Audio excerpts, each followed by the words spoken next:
Dasket bolalar.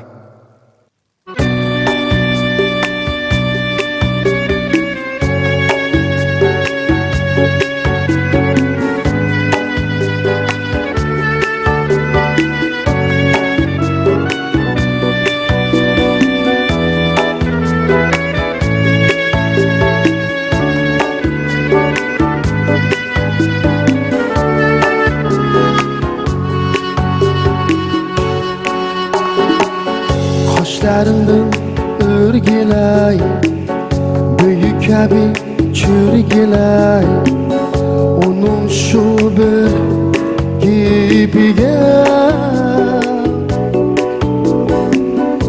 aram bermay akilar, betmo yumshoq parpilar, surati noyat.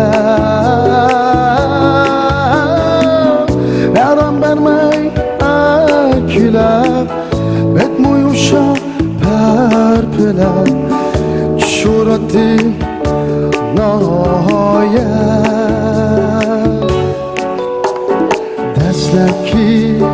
Dastlabki birinchi muhabbetim,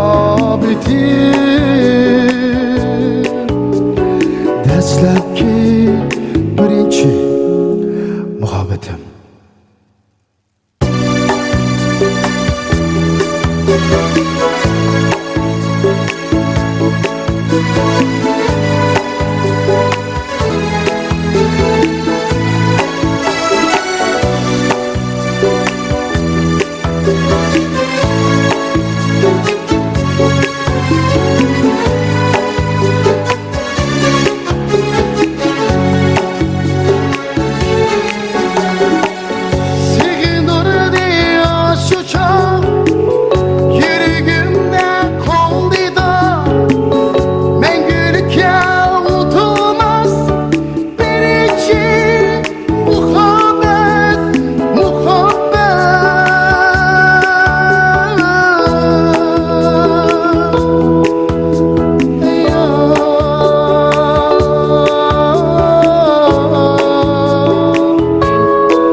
Onca uzun tapqanday,